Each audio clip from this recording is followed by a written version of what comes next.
All right, guys. Well, welcome back to the podcast. Brennan and I are obviously co-hosts, and we're having on a pretty cool guest today, Rick Cubas, owner of Preffered Heating and Air Conditioning and Plumbing. Rick, go ahead and say hi. Hello, everybody. Glad to be here. This guy's a pretty awesome guy. I've known him for how long have we known each other now? A few years. I think I was in middle school, or 4 years. Probably 4. I think it was right at the end of 8th grade for me. And I'm just getting the pleasure of meeting you right now. I wish it was able to be in person, but I'm glad to have you on here and appreciate you coming to talk with us. Yeah, so super cool. So we wanted to ask you just a few questions just to get started, so that way people can get a basic idea of who you are. Where did you grow up, and how did you get interested in everything that you're doing today, basically? So I grew up in the city of Orange, literally right next to the Orange Mall, right in the middle of all the hustle and bustle. Long story short, just actually a straight F student throughout high school, actually through my 11th grade year. Actually, that was the 10th grade in Orange County. And so we actually ended up moving to Moreno Valley at that point. And they sent me to a continuation school because I was so far behind. I wasn't going to graduate till I was like 24 years old or something, right? Wow. And so they had to send me to a place where I can kind of get caught up and get it all worked out. So I ended up getting it all worked out. I actually graduated 2 weeks earlier than my normal class was graduating. I got internationally certified as a personal trainer, and the rest was history. I ended up being a personal trainer for a few years in the city of Riverside. And that was the start of my sales career, if you will. Mm-hmm. Got involved in some other businesses, but oddly enough, my mom called me one day and said, "Hey, I have a friend that knows somebody that owns an air conditioning company and is looking for someone to help them build it." Now, I've never built a business before at that point, and I was just getting started in my sales career as a personal trainer, did really well there. My mom thought there was an opportunity, so she connected me with a guy named Joe Kuzer out in Riverside. I changed the name once I got there to JFK Heating and Air, just for some marketing purposes, you know. And that was the beginning of my air conditioning career, where, you know, I showed up. Actually, the interview was at Kaiser Hospital with Joe Kuzer in his, like, on his deathbed. It was a really strange interview. Yeah, I was like, that is. Is everything going to be okay? Like, are we going to have a company? And like, how do I get paid? And he's like, well, here's the bank and account information. Just take whatever you want. And I'm like, hey, hold on a second. I'm 23 years old here, and you want me to just take whatever I want from your bank? I don't think so. Like, let's set up here's the salary, here's what I make. And you know. So anyway, that was my school of hard knocks, not knowing anything about heating and air conditioning. Before I did that, I was mowing lawns. So I was helping out a landscape company. So I used to plant trees, and I used to trim trees, climb palm trees, and do landscape design and maintenance, of course. Yep. And so I was happy to get out of that field from mowing. It taught me a lot of, obviously, a lot of hard work, hard labor. I have an extreme amount of respect for anybody in the landscape industry. Yeah, for sure. It's hard work. Definitely. They're still working right now constantly. Crazy hard work. And but at that point, in that position that I had, I knew I had to do something different. And my good old mama, she's the one that got it all worked out. It's all her fault. And and again, I had to just kind of learn the hard way that this guy and my mom put a lot of stock into me in terms of, my son will just take care of everything. And so I was winging it. I mean, bottom line is I made a lot of mistakes, and I was able to sell that business. By the time I was 26 years old, for $1.5 million. Wow. And it was a good start to my career. It worked out just amazing. That's awesome. Oh, okay. And where'd you lead after that from the $1.5 million? Where'd you go next? Did you buy another? So I went to, where did I go? Oh, I actually, oddly enough, I was going to work for my competitor, and right in the middle of, I kid you not, I was about to sign the document to be his manager, and his secretary runs in and says, "Hey, Rick, your wife's on the phone, and someone just broke into the house. Someone just broke into your house, and she's on the phone right now." And anyway, it was a frantic call, and I ended up leaving. I met one of my buddies down there at the house, and the intruder came in through the side garage door, busted the door open. My friend was a window and door contractor, so he came there, replaced the door for me and everything. And then while we were talking, he says, "So what are you doing these days?" I said, "Well, I was just in the middle of signing up to be a manager for one of my local competitors because I sold the business." And he said, "Well, why don't you come work for me?" So again, oddly enough, I was about to sign a deal to stay in the industry at that point. I ended up going to work for my buddy for a couple of years, and we built a really good window and door business, and had 3 locations, and just really dominating our local market there. Then after that, I went back into the air conditioning and plumbing business, but at the wholesale level. So I was I was a territory manager for Ferguson Heating and Cooling, which was the train manufacturer rep. So I went around supplying all my competitors, all my old competitors, right, that knew me. I was now supplying them with all the materials and all the equipment for heating and air conditioning, and now plumbing as well.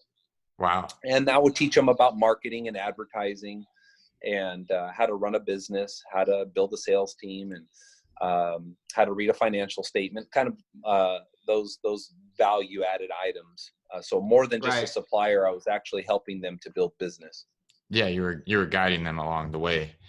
Yeah. That's pretty cool. So, and you went from completely winging it a few years, probably how many years before, to now you're going and you're actually helping. Yeah. So, and then you went from winging it all the way to actually helping your competitors and teaching them now how to run their business better and supplying them with everything they need. Yeah. Yeah. Actually, I was just helping to duplicate what I did at JFK. I was now duplicating it amongst 40 of my local customers and ex-competitors, if you will. Yeah. And that's super awesome. Just because if you think about it, it's not like you had to go to school to do this. You didn't have to. No. It was all on hand experience and just and taking risks, and you lose some and you win some, obviously, but it obviously seems like it's definitely worked out in the long run for you. It definitely has. You know, one of the biggest things that I learned really early on, I still made a ton of mistakes, don't get me wrong, but you don't have to necessarily know what you're doing. I take that back. That's a wrong statement. You have to surround yourself. You have to really surround yourself with the right people. So early on, I realized that I'm not the brightest bulb in the bunch. And I can admit that. There's no problem, right? I wasn't stupid in school. I just didn't spend a lot of time in school. I just ditched a lot, right? So I wasn't stupid, but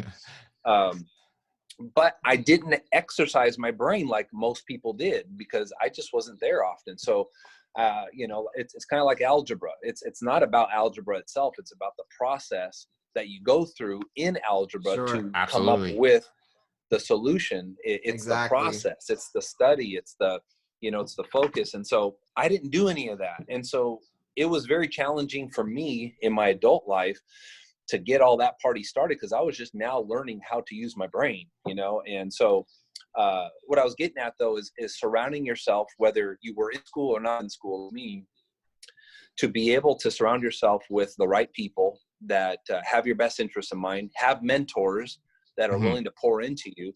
Definitely. And because of that, I can tell you that I learned a lot, and I was able to use a lot of common sense as well as industry experience and everything that I was learning from industry experts. And I just became a sponge. I learned from everybody, my competitors. I learned from mentors. I learned from people above, below. Doesn't matter what position they had. I learned from my warehouse team all the time. Yeah. Even in today's world, as the owner of my company, I learn from I have 12 smarter people than I am that work for me. And I'm an owner, right? So I rely on them tremendously. Well, and that's like, I don't know if have you read Rich Dad, Poor Dad? Yeah. Okay. And he was talking about, you don't have to be the smartest person, obviously, but just surround yourself with people smarter than you. Yes. And that you want to make your inner circle, obviously, a lot smarter than what you are, and it'll help you push yourself. Yeah, it's humbling. A lot of people struggle with that because there's a pride level inside you that says, hey, I want to be the top gun. I got to be the best guy. I've got to be. And you know what? That will hinder your progress for sure. Like, I'm always looking for the smarter one than me. It makes my life a lot easier if I have better people than I am, Right. Yeah, absolutely. Okay. And would you say that business and sales has definitely made you who you are as of today? And like, or how can I rephrase that? Like, do you think business has been so much incorporated into your life that it basically makes up for maybe the most part of who you are? If you would have asked me that question a few years back, I would say yes. And the reason for my hesitation and all that is because I rely on Jesus Christ 100% for what goes on in my business. So I know that sounds kind of like an easy way out of things, like, hey, it's just Jesus and that's the deal. But the fact is, he's the CEO of my company. So it takes a lot of burden and pressure off of me. And my team knows that too. Like, hey, you don't have to worry about Mr. F student here. Like, you've got the creator of the universe owns this thing and has to get this thing figured out. So that's rad. So anyway, he has put me in very specific situations. He's put me with very specific people. He's given me very specific opportunity. And by the way, he does that for a lot of other people too, but we have to do something with it. So we have to make a choice to say, okay, this opportunity is in front of me. Now I got to do something with it. And throughout all those opportunities, you continue to pray and you move forward and you take action. You don't let go and let God in that sense. You let go and let God in the sense that he's in control of everything, but you have to move with him. And so I didn't mean to turn this into a preaching session, but no, for sure. So I love it. I'm not defined by my business. I used to be defined by my business. I used to be defined by the fact that I was successful in business, but I could tell you that I'm defined more as a believer in him, and everything that happens in my life is for the purpose of glorifying him in some way, shape, or form. And let me tell you, in this crazy industry that we're in, this heating, air, and plumbing business, it's crazy. It's stressful. It's intense. It's fast-paced. It's hardcore. It's super competitive. So guess what? It makes me spend a whole lot of time with him. Like, I bet. I gotta spend a lot of time with him to keep my sanity, because it is pretty crazy. It's been told at one point that our industry has the highest rate of suicides. Wow. Yeah. I had no idea. I forgot who told me that, but I can imagine, because it is it's just very, very, it's very competitive. It's very hard to turn a dollar, because if you're going to do things right in the beautiful state of California, it's very expensive. It's very expensive. Now, if you're going to be a side jobber, if you're going to be somebody that's just kind of doing some work on the side and cutting corners and not doing things to code and all that stuff, then you can get away with making a fairly decent living without abiding by all the rules. But at Preffered, we just do things by the book.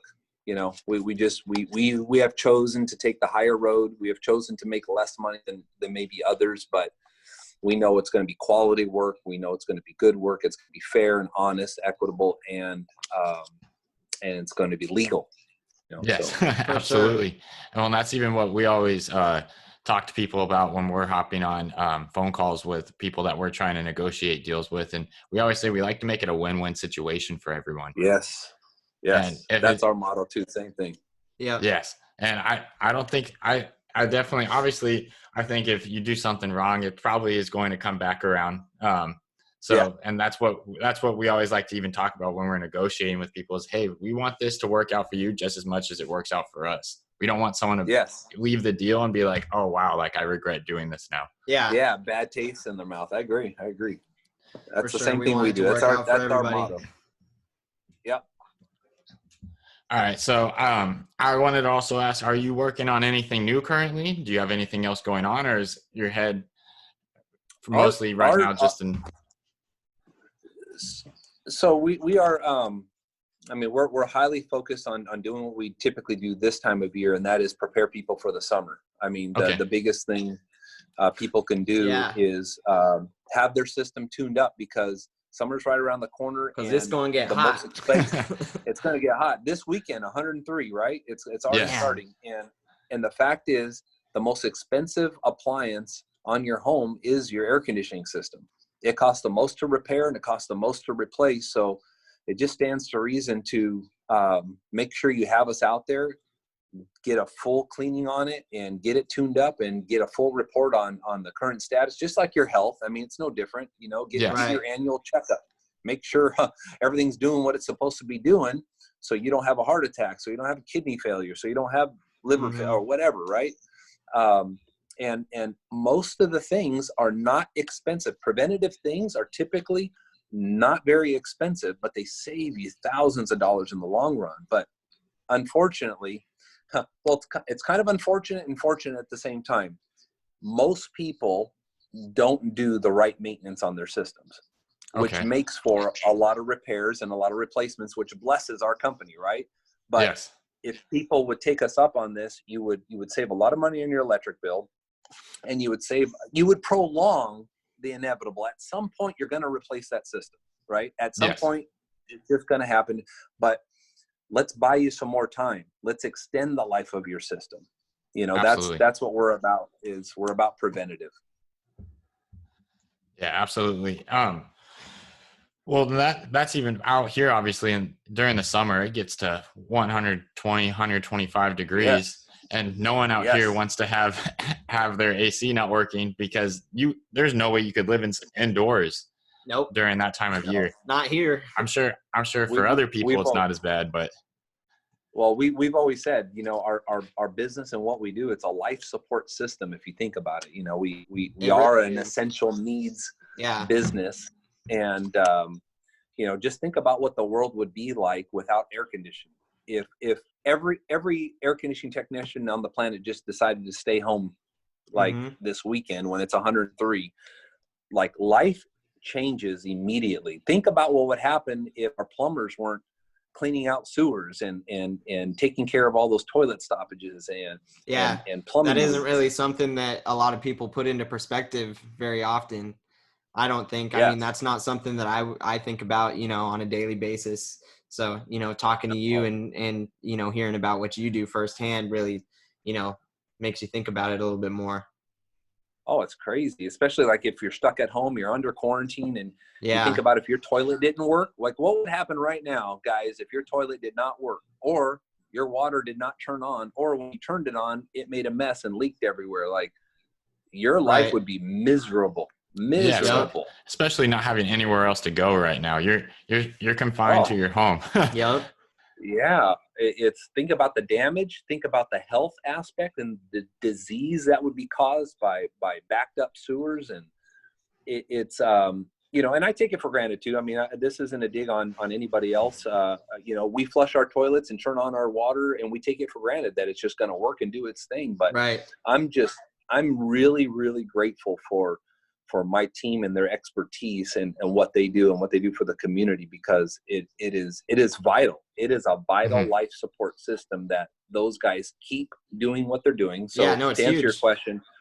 To answer your question, our focus right now is continuing to do what we do out there for the community to make their lives as comfortable and as healthy as possible. And at the same time, keeping them healthy under this quarantine situation. So we've instituted a zero contact service call system, and that has been awesome. received by the community just really, really well. Good. Yeah. Could you go explain how that basically works, just in case anyone had any questions about that?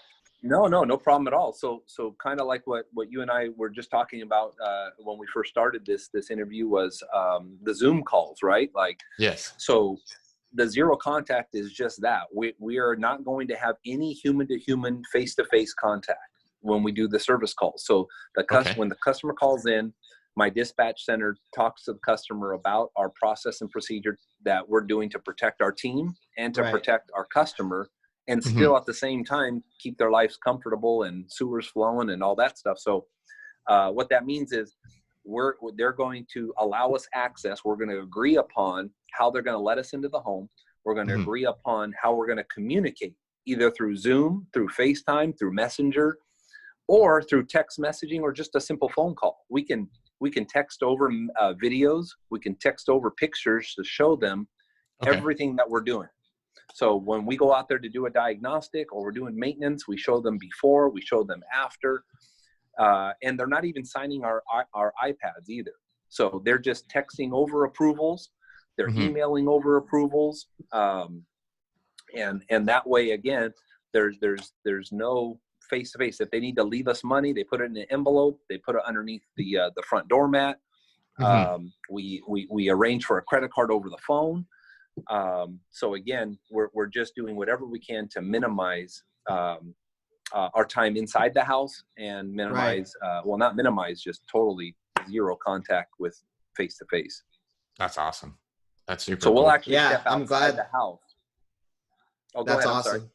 No, I was just going to say, I'm glad that that's worked out for you guys. Cause I know that, there's obviously a lot of people that are struggling trying to figure out, how they're going to conduct business and work things like that out right now. So that's awesome for or y'all. even on the opposite side for the homeowner that has problems. I'm sure they're just as stressed trying to figure out how to get things done that aren't working. So exactly. It's awesome that you guys were able to figure that out. Oh yeah.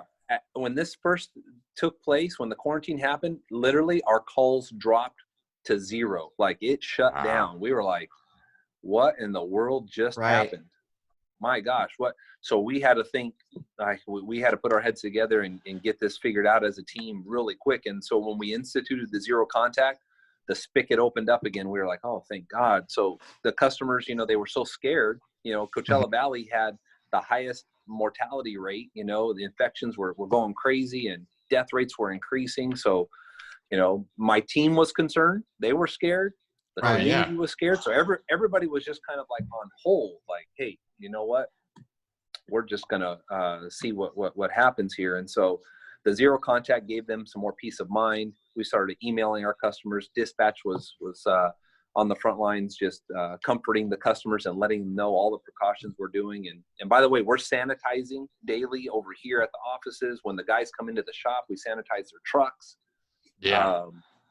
We got them head to toe. I mean, heck, we can send these guys to the moon. They are top to bottom. Like just, nice. Yeah, they're astronauts. Is what they look like, right? But anyway, you get. Better be safe than sorry, yes. for sure. Yeah, for sure. So the customers, we're getting an amazing reception, or we're getting some amazing feedback from our customers. If you look at our 5-star reviews, customers are really going out of their way to explain how happy they are with the precautions that we're taking during this time. And that's exactly, what our target is to give them peace of mind. That's what we sell. Yeah. We sell peace of mind. Yeah. And that's super awesome, because that's what everyone needs right now. Most certainly. Yes. Yeah. That's important. Even, at a time not like this, you want your customers to have that peace of mind, no matter, what you're doing. So that's awesome though. Yes. I had a question for you. I wanted to ask you, you've been experienced, doing what you're doing for a while now. And you started, pretty early on. So we were just kind of wondering what kind of advice you maybe had for people like us, that are starting off young, and what they should maybe focus on at this point in their lives. The very first thing I would say is make Jesus Christ your Lord and Savior. You can't go wrong with that. Okay. 100%. I promise not to make this a preaching session, so I'll move on past that. On the side of that, it's really going to be read. I wish growing up I was a reader. Again, not spending much time in school. I didn't until in my 20s, and then I just was gobbling everything up, right? Read as much as you can to just physically exercise the brain, improve your vocabulary. It'll improve just the way you talk. And more importantly, though, even more importantly is, I can't stress it enough. I know it's easy to say, get a mentor and learn from them, Right. but really grab hold. I've got I have about 7 or 8 guys that I can just put my life in their hands with, and that they'll have my best interest in mind, right? Where I can just pour out to them and say, hey, that's huge. Here's what's going on in my business. Yeah. Here's what's going on in my family. Here's what's going on with this or that. And you have to pursue it. So this isn't a thing where you call Rick and just say, hey, Rick, what do you think I should do in this situation? Right. It's where you find a mentor that's willing to journey with you, that's willing to take the time to journey with you throughout your life. And I can't stress that enough. There's so many in their 20s right now that are so prideful that won't reach out, that won't. You know what happens? Here's why I believe that happens, though. When you're in your 20s too, is you think you're bugging the mentor.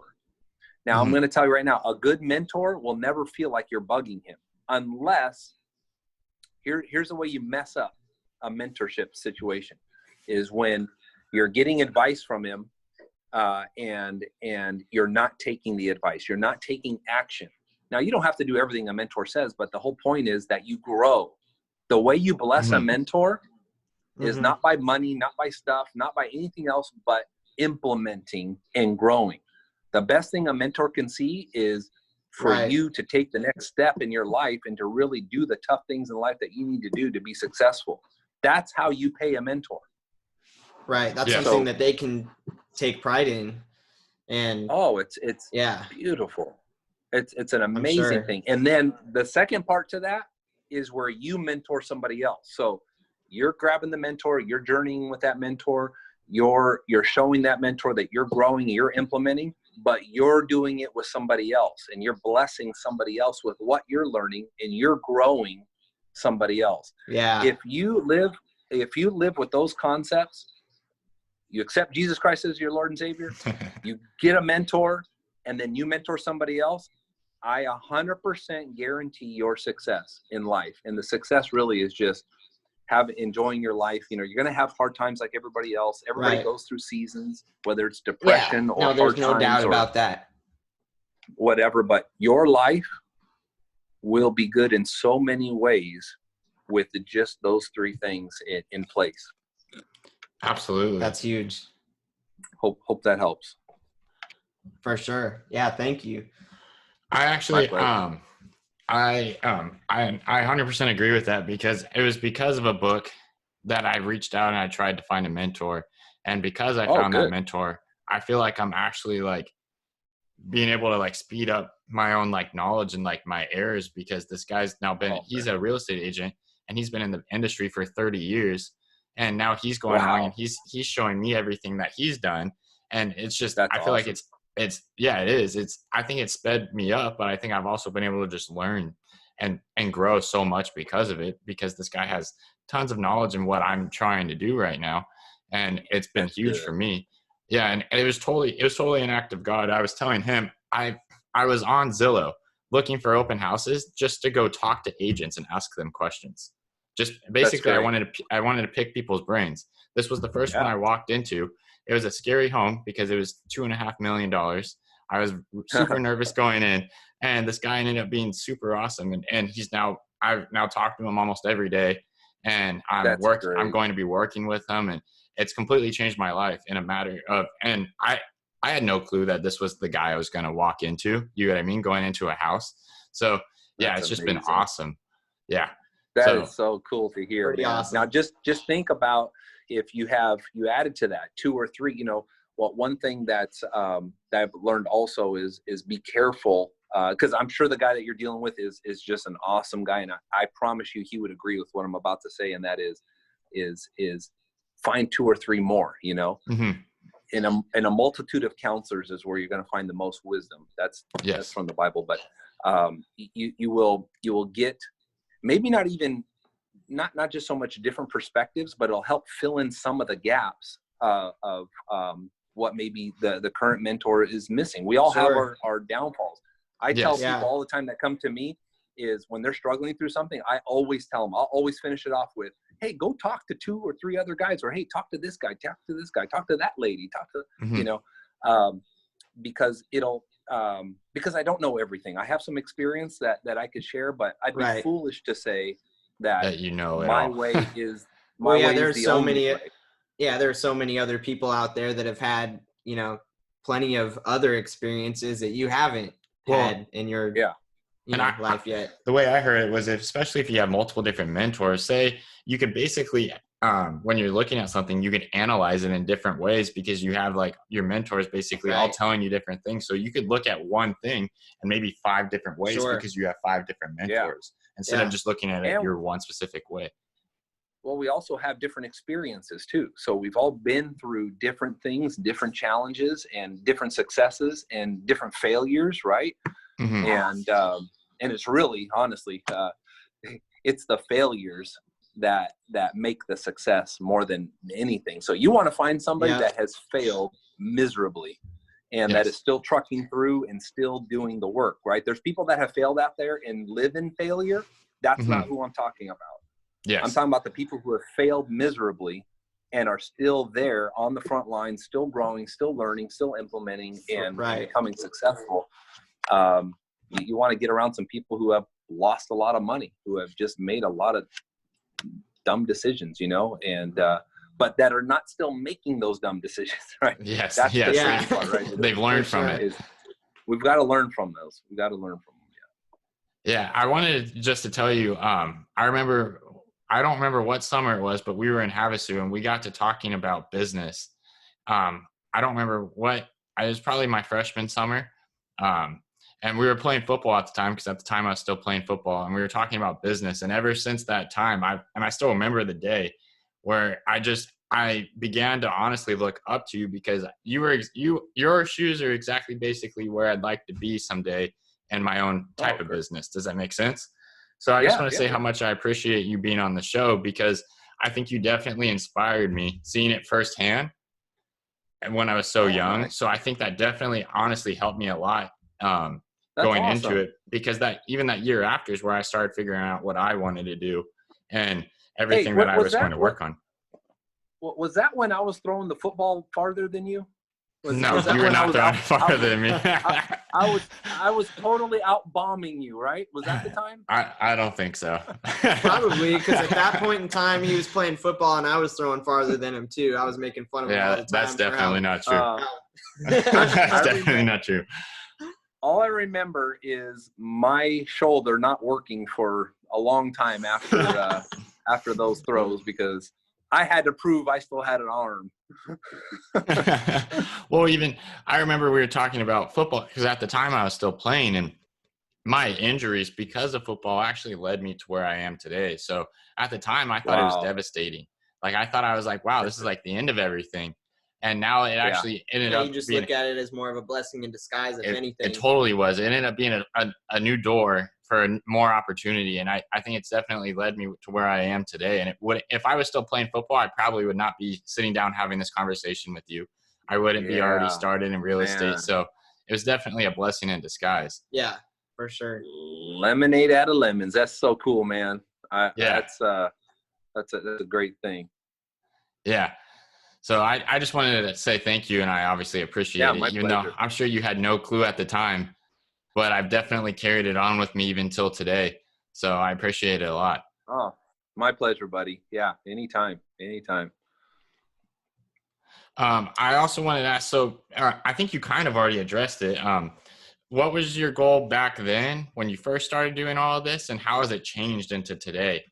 Has it changed at all? I know you said obviously you're walking down the path of more of now you're doing things and with obviously Jesus Christ, and we don't need to get into a preaching session.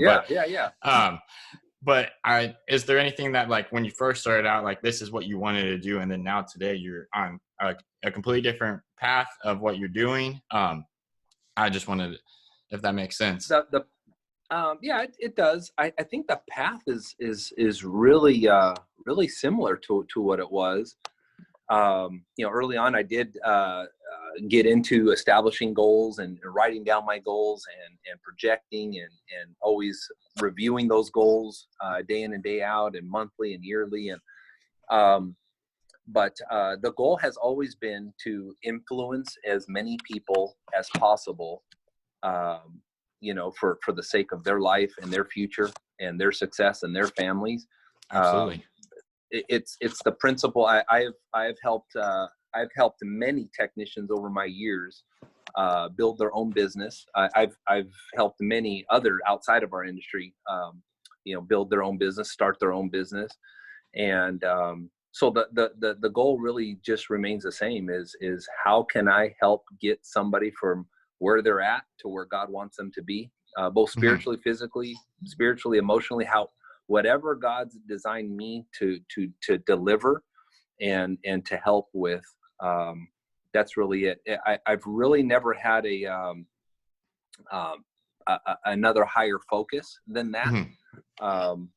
And when you do that, oddly enough, is when you pour into other people.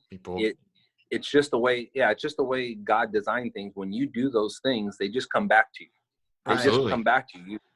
I can't tell you how many times, when I was running a, $40 million, $50 million, $60 million business, just getting out of bed going, I know I shouldn't be here. Like, I'm this straight F student. I wonder if these people don't realize how much I don't know, but God has me running this ship, right? And so so it's just been a real blessing to be able to utilize your gifts and talents as well as your weaknesses, to share with other people and help them grow. So it's always been about people. It's always going to be about people. Yeah, I love that, and I think that's almost how like that's what we even talk thinking. about a lot when it comes to the stuff that we're doing is making sure that we're prioritizing the people that we're working with and stuff. And we have that that push from our faith that kind of keeps us on track and keeps us in line with those goals of ours. So we think that's awesome for sure.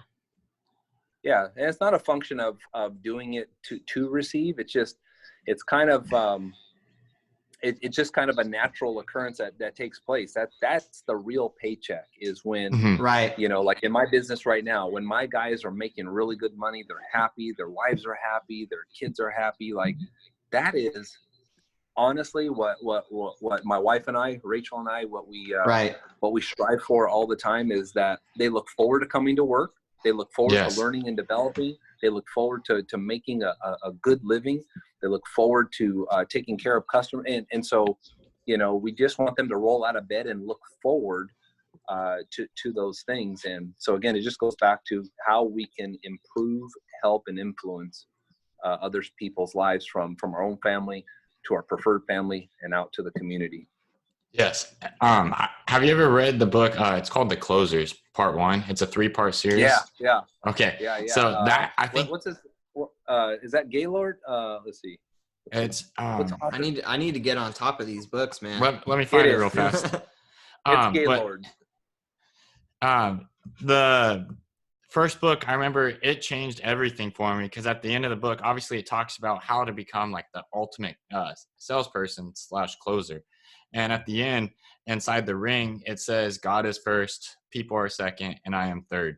And I feel like that's always in the back of my mind what I was thinking, but reading it actually out loud, it completely changed how I think. Like it's completely different because of it. It's Ben Gay the Third. That's who it is. Yeah. Oh, okay. Yes. Got it. I was like a Gaylord. I don't know where I got that from, but anyway, yeah, I have developed a lot of my trainings and teachings from that book, and so I'm highly aware of those details, and there's one big thing. Do you remember what the number one sales trait is out of the top 10? Do you remember which one it was in the book? No, I don't. It's enthusiasm. The number one. It's huge. The number one thing is enthusiasm, and enthusiasm doesn't have to do with being a circus clown or doing cartwheels down the hallways to sell things. Sure. Nobody's looking for a circus clown, but it's enthusiasm. It's being passionate about what you're selling. Right. Mm-hmm. It's all about your attitude. And by the way, enthusiasm, the root word in Latin for enthusiasm is entheos, and that means in God. By the way, so a lot of people don't know that, but it's full circle. We have God everywhere.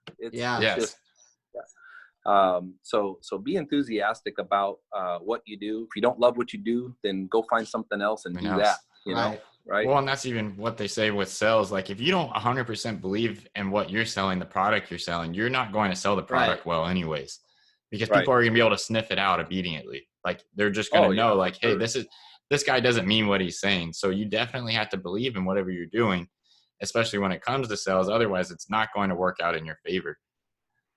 I love that. I think about when vendors, so we have vendors come into our office all the time and trying to get us to sell their products, right?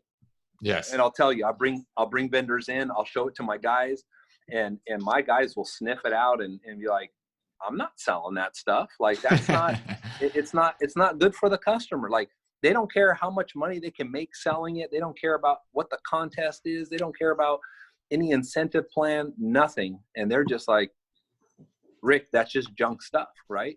And then so the decisions I make for my business is always in a team effort. So I'll find something, I'll study it, research it, I'll bring it to the team, and they've got to vet it. They're going to vet it out. And if they don't like it, they're not interested in it, it doesn't make sense, it's not going to happen. Yeah. And that's super cool. They have, so it kind of follows the same line. Yeah. Do you have any other questions? I think I'm good. I appreciate it, Rick.